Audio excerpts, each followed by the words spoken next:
me gustaría que partiéramos acá. Tenemos una palabra que dice aquí, dice Israel, pero esta misma palabra, si se le cambian unos puntitos que funcionan como vocales, va a decir Yashar el, que la separáramos un poquito más las letras, Yashar el, que es directo a él, y a él se refiere a Elohim. Pero también en la Kabbalah hay un sistema que se llama Tziruf, que tú permutas las letras. Entonces, si aquí esta palabra la cambias de las letras, las cambias de posición, permutas el orden, ¿cierto? Aquí.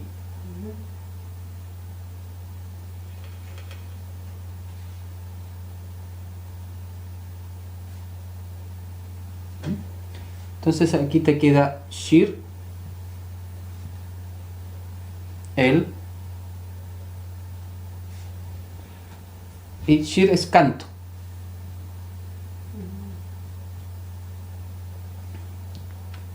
Entonces, Israel,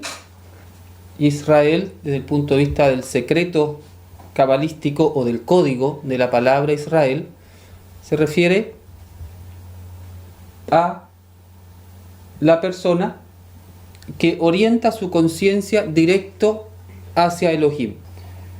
Entonces uno dice, ¿cómo puedo orientar la conciencia directo hacia él? Entonces la misma palabra te da la clave, te dice, cámbiale el orden de las letras y te aparece Shir El. O sea, cantar a Elohim es una forma de direccionar la conciencia directo hacia él, hacia Elohim. Por eso el canto es tan importante en el pueblo de Israel y en la espiritualidad cabalística. Basándome en esto, voy a contestar una pregunta que dice: ¿qué rol o importancia le da la Kabbalah a la música y al arte?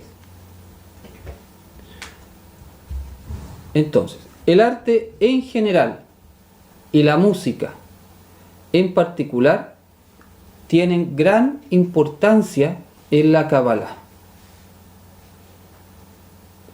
De hecho, se estimula mucho como parte del camino del cabalista que el estudiante desarrolle algún aspecto artístico, música, pintura, escultura, danza, etc., por donde vayan sus talentos. Y si no tiene tanto talento, que lo desarrolle un poquito, que algo haga. Por ejemplo, mi maestro, Rodrigo Rafael, mi maestro de Kabbalah, es escultor y es músico también. Era concertista en oboe. ¿Por qué es tan importante? ¿Por qué se le da tanta importancia en la Kabbalah al arte? Porque el arte está asociado al hemisferio derecho, al hemisferio cerebral derecho. Y sabemos que este hemisferio cerebral se relaciona con la mente espiritual, la cual tiene acceso a los niveles más elevados y más cercanos al Creador. Sabemos que nuestra mente espiritual, ¿cierto?, va a buscar el qué, y nuestra mente racional, más orientada a la materia, va a ver más el cómo. Por eso, dado esta relación del arte con el hemisferio derecho, a través del arte se puede entrar en un estado meditativo de mucha conexión espiritual. cuando yo tenía 20 años, o sea, hace 34 años, conocí a mi maestro porque tenía ganas de tallar, quería aprender a tallar, a esculpir en la madera. Y ahí llegué y lo conocí. Y cuando estábamos tallando, que esa era la excusa de él para empezar a introducirme en la Kabbalah, pero cuando tallábamos, de repente quedábamos en silencio mucho rato, y el hecho de ir esculpiendo ahí la madera, uno iba entrando como en un estado meditativo, tal cual. Yo en ese tiempo no sabía lo que era la meditación, pero como que mi mente iba a otro lugar, una parte de mi mente, ¿cierto? Iba a otra parte y entraba en un estado bonito. Después entendí que era la meditación. Entonces, el arte tiene esa gracia que permite entonces elevar la conciencia. Dentro del arte destaca de manera especial la música. La música tiene la capacidad de elevar rápidamente la conciencia al mundo espiritual por la relación que tiene con el sentido de la audición. Porque la audición está relacionada con uno de los mundos superiores. Todos nuestros sentidos, cada uno de nuestros sentidos está relacionado con un mundo diferente. El sentido de la audición tiene que ver con un mundo elevado. Por eso, a través de la música es muy fácil conectar con el mundo espiritual. Estoy hablando de la música compuesta para elevar el espíritu. La música escuchada con los oídos físicos estimula la clariaudiencia. O sea, cuando uno escucha música diseñada, o sobre todo la diseñada especialmente para la conexión espiritual, se estimula la clariaudiencia, que es la capacidad de escuchar la voz de Elohim dentro de uno. Esta relación de la música con la espiritualidad en nuestra tradición de Israel lo vemos especialmente en el rey David, el cual compuso varios salmos para ser cantados. También los levitas del templo de Jehová, dentro de sus funciones estaba el canto, para estimular la conexión espiritual en las oraciones y en los encuentros. Algo similar era ese canto, no igual, pero similar a lo que se conoció después con los siglos, a lo que es el canto gregoriano, aunque no es exactamente igual. Especialmente la música hebrea o de tradición judía, que está compuesta por una escala, me explicaba una vez mi maestro, una escala especial, favorece la conexión espiritual. Y esto nosotros tuvimos la experiencia de ello, que cuando practicábamos la sanación de imposición de manos con música de relajación, lográbamos relajación. Entonces estábamos tranquilos. Y ya estábamos ahí, imponíamos las manos, todo bien. Entonces, después cuando hicimos el cambio a la Kabbalah y empezamos a entrar en las tradiciones de Israel, empezamos a ocupar la música, y entonces escuchábamos la música y empezaba el cuerpo a tambalearse, así a oscilar, y se producía en esa canalización una conexión espiritual muy intensa. Bueno, y estudiando eso después con el maestro, me explicaba eso, que la música hebrea está diseñada para conectar espiritualmente de manera más rápida. Y eso porque está en toda esta tradición espiritual de Israel, está en la misma palabra de Israel, como vemos entonces la importancia que tiene el canto a Elohim como una forma para poder direccionar la conciencia hacia él. Y Andrés pregunta que si por eso muchos judíos o cabalistas cantan las verajá. Sí, exactamente. Por eso se canta la verajá y tiene como una entonación especial, que también esos matices van ayudando a la conexión. Otra pregunta que llegó dice: ¿con qué fin creó Jehová Elohim el universo? Podemos decir bien en simple, primero que Jehová Elohim creó a Adán, ¿cierto?, para recibir su luz infinita eternamente.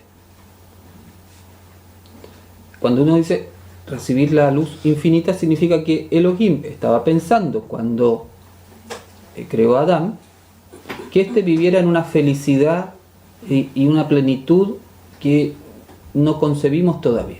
Eso que se llama Shalom. Pero Adán lo creó al final, ¿cierto? Lo último que creó fue a Adán. Antes hizo toda la creación. Entonces, cuando uno dice, ¿con qué fin creó Jehová Elohim el universo?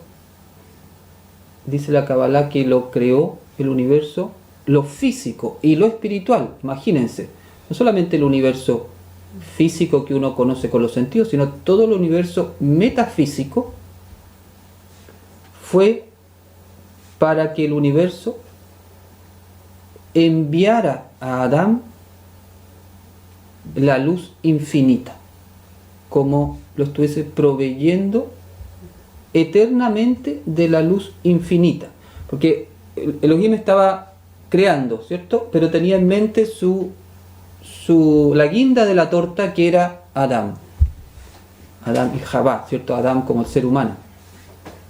Entonces preparó todo primero, todo el universo, para que ese universo fuese como una estación repetidora permanente de la luz de Elohim para el ser humano. Entonces, las piedras,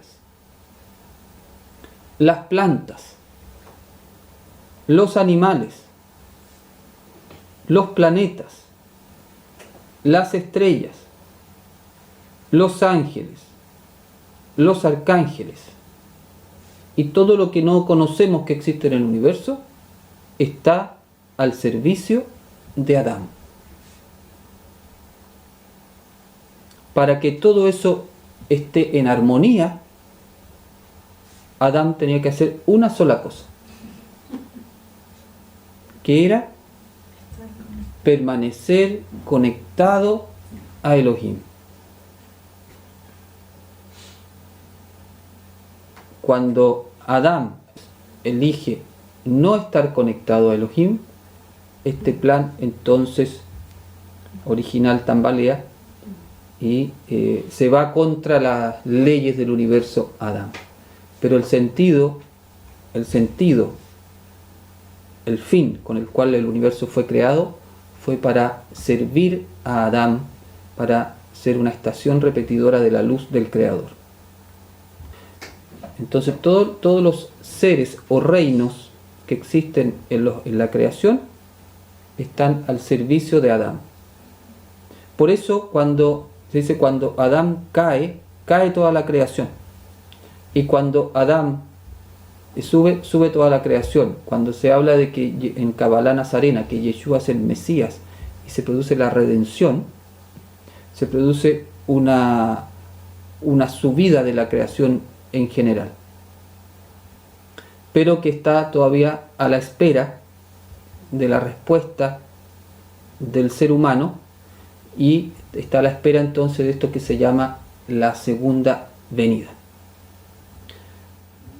Daniela dice: En las Escrituras, en los Hechos de los Apóstoles dice: quedaron todos llenos de Espíritu Santo y se pusieron a hablar en diversas lenguas, según el Espíritu les concedía expresarse. ¿Qué significa la referencia a las diversas lenguas y de qué forma lo podemos interpretar para nuestra recepción de Shavuot? A las diferentes lenguas se refiere a distintos idiomas, ¿cierto? Porque ahí en ese pasaje dice, bueno, estos que son galileos, ¿cómo están hablando en los distintos idiomas? Recordemos que Shavuot era una fiesta donde mucha gente subía a Jerusalén, entonces habían de distintos lugares. Cuando viene el Ruach, los apóstoles empiezan a hablar en distintas lenguas, o sea, tiene que ver primero con distintos idiomas, ¿cierto?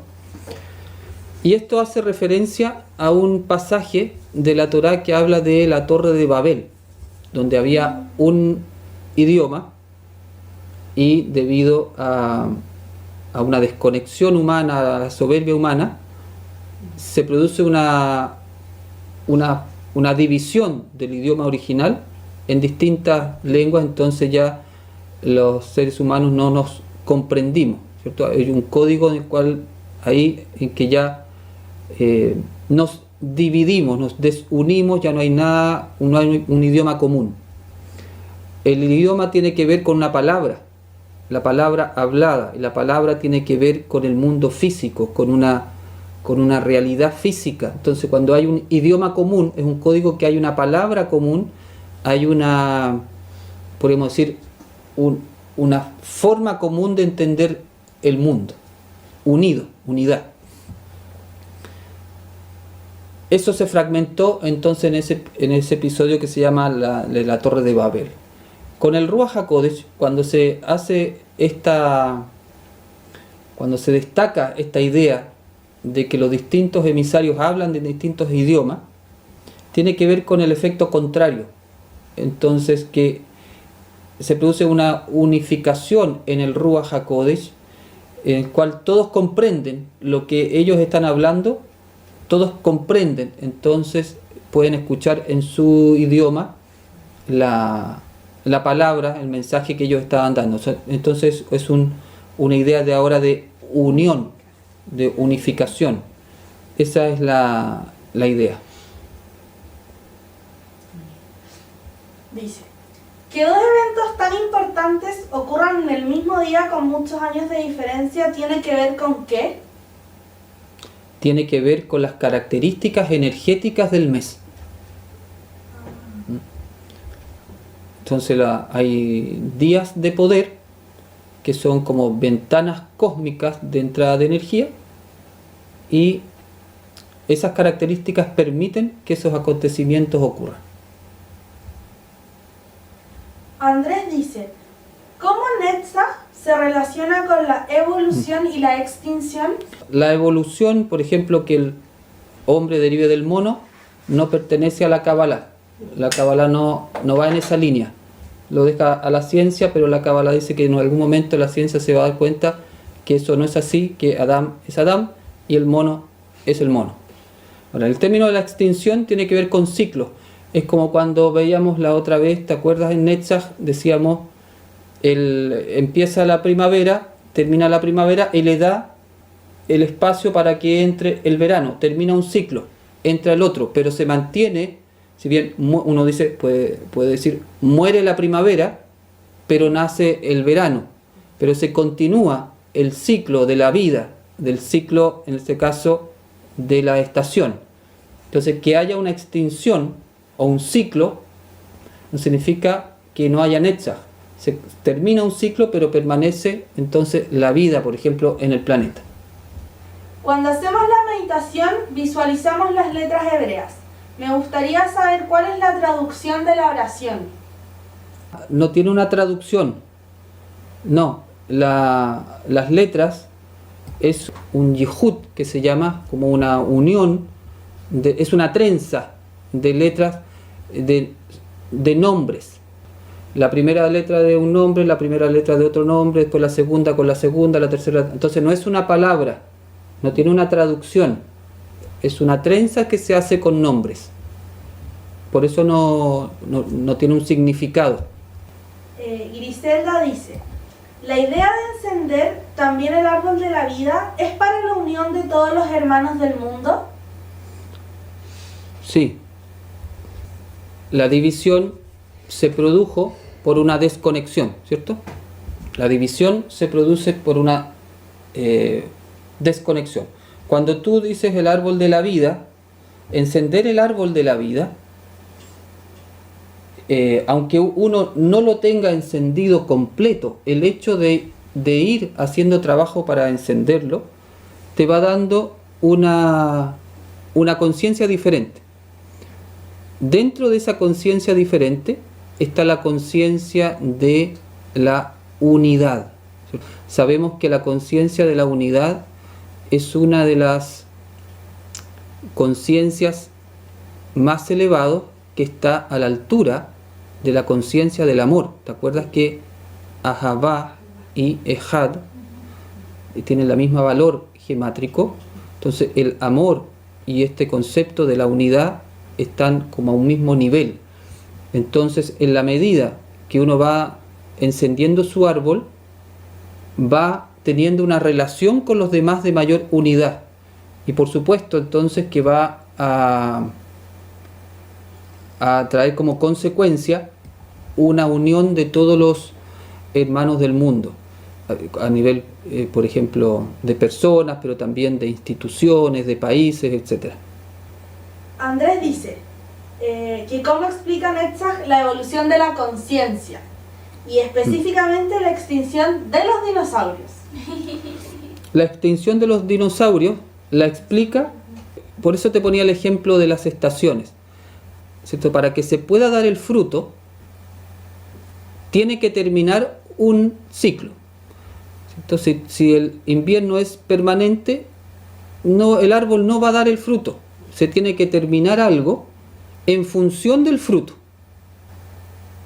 En este caso, toda la etapa de los dinosaurios tenía que terminar para dar paso a otra etapa y se continuara entonces este ciclo dentro del plan divino. Esa es por eso Netzach permite que el ciclo continúe, el ciclo mayor, aun cuando los ciclos menores se vayan extinguiendo. Y la evolución de la conciencia tiene que ver con la respuesta anterior del árbol de la vida. La evolución de la conciencia tiene que ver con el despertar de la Sefirot, del árbol de la vida. Luis dice, ¿no fue que Elohim en los tiempos de Babilonia no aceptaron las tablas de la ley? ¿Dios castigó dándole a los pueblos diferentes lenguas? En la Cábala no se habla de castigo divino. No hay castigo divino. Lo que hay es una consecuencia de cuando uno hace un uso de su libertad en contra de las leyes divinas, se genera una energía densa. Algunas tradiciones le llaman karma, pero hablemos de una energía densa, y esa energía densa entonces trae como consecuencia un evento, pero no se llama castigo divino en la Cábala. No se habla de castigo, se habla de consecuencia. Nosotros somos responsables de esas consecuencias, no Elohim. ¿Es posible que después de tomar la decisión de fundamentar la vida en Elohim, sigamos por un tiempo todavía cosechando los frutos de acciones anteriores del árbol del bien y del mal? Sí. Es decir, ¿hay un lapso de tiempo para que empiece a fructificar las acciones del árbol de la vida? Sí, es correcto eso. Es posible que después de uno fundamenta en Elohim, ¿cierto? Entonces significa que desde ese día en adelante el libre albedrío lo voy a ocupar de otra manera. Cuando tenga que tomar una decisión lo voy a hacer de acuerdo a cómo Yeshua lo haría. pero puede haber consecuencias que todavía en este presente se van a estar manifestando como los últimos coletazos de cosas que yo hice de manera equivocada, ¿sí? Eso es posible. Entonces puede haber un lapso de tiempo para que empiece a fructificar, pero no debería ser tanto. En la Kabbalah, ¿el mundo fue hecho para el humano o el humano fue hecho para la naturaleza y los mundos? El mundo o el universo, los mundos espirituales y el mundo físico fueron hechos para el ser humano, para estar al servicio del ser humano. Por eso te decía, como estaciones repetidoras de la luz de Elohim para el ser humano, que todo en el universo le estuviese dando luz a Adán, y Adán tenía que entonces mantener esa conexión con Elohim. Entonces la creación fue hecha para Adán. Miriam dice, ¿se ha retrasado la venida del reino? ¿Debió ser hace 20 siglos? Sí. Cada generación tiene al Mesías. ¿Podría haber estado hace 20 siglos? Sí, podría haber estado hace 20 siglos.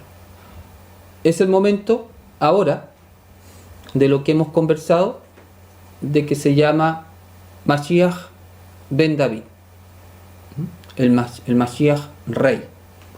Entonces esta generación es la generación que verá al Mashiach ben David, al Mesías rey. Estamos en la generación del Mesías.